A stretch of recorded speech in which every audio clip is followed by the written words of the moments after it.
Penguin Audio presents In the Company of Others, written by Karon, read by Erik Singer.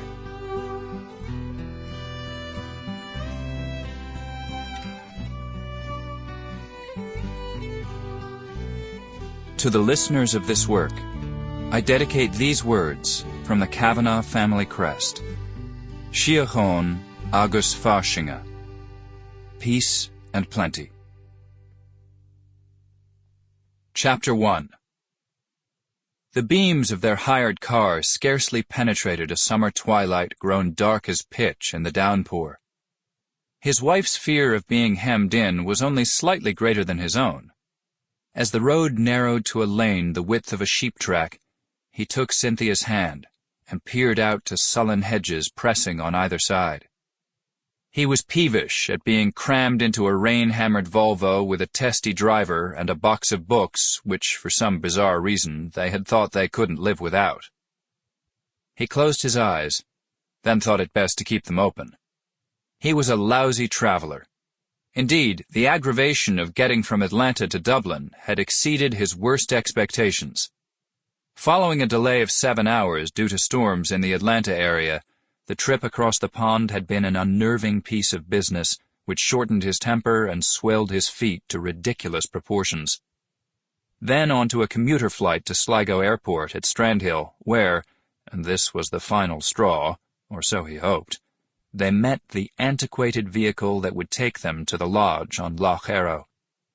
When he located an online Sligo car service a month back and figured how to dial the country code, hadn't he plainly said this trip would celebrate his wife's birthday as well as her first time in Ireland? Hadn't he specified a nice car? In any case, they'd be getting no consolation from the driver, a small, wiry fellow so hunkered over the wheel that little more was visible than his headgear, a mashed and hapless affair of uncertain purpose, possibly a hat.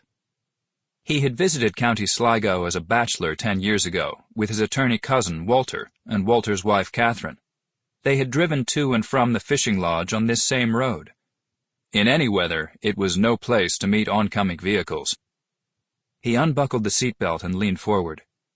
"Angus, I think we should pull off." "What's that?"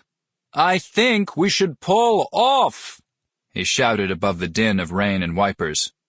"No place to pull off." "Ask him how he can possibly see anything," said Cynthia. "How can you possibly—" "I see the wall on my left and keep to it. Doesn't appear to be any cars coming. Why don't we stop and wait it out?" Torrential, second only to the hurricane he'd driven through in Whitecap. "I'll get round the bend there and see what's ahead," Angus muttered, shook his head.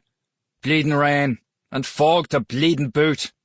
"It's what keeps you green," shouted his wife, opting for the upbeat. "That's what they all say. Myself, I'm after going on holiday to Ibiza."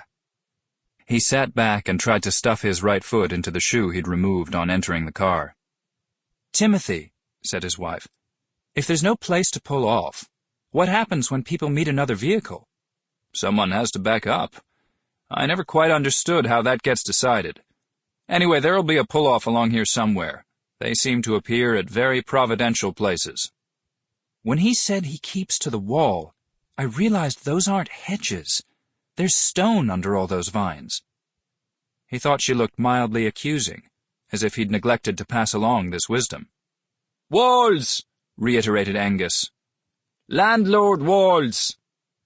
He had promised her this trip for years, and for one reason or another it had been often deferred, twice rescheduled, and even now there was a glitch.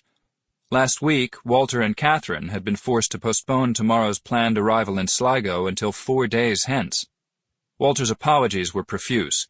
After months of red tape and head-scratching, he said, the date for meeting with a big client had come out of the blue. His cousin hated the inconvenience it would cause. After all, Catherine was the only one among them with guts to drive the Irish roadways. She was a regular Stirling Moss, fearless, focused, fast. Too fast, the cousins had long agreed. But what could they do? They were both cowards, unfit for the job. Sample complete. Ready to continue?